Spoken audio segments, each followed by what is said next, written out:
Giving feedback can be difficult and sometimes very uncomfortable. There are a lot of barriers of giving feedback.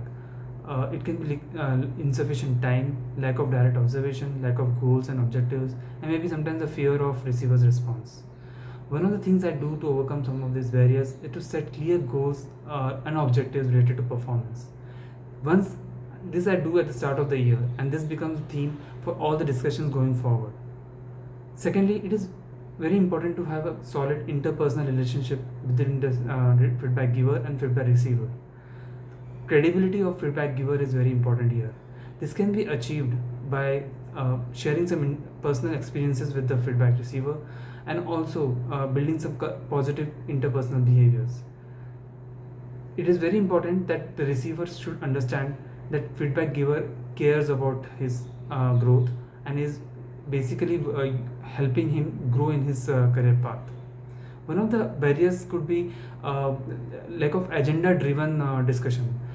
In day-to-day sync-ups, we are so bound up with project discussion that we forgot discussing the growth plan or the feedback what has happened in the past.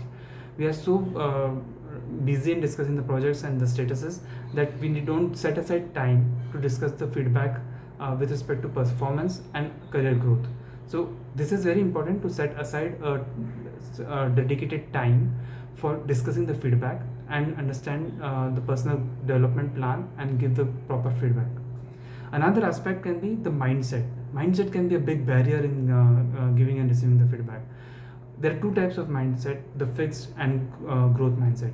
Fixed mindset limits the growth. It is basically limited ability and a predetermined potential, while growth mindset allows for failure. It is a learning opportunity to take learnings for the future development. So it is important that the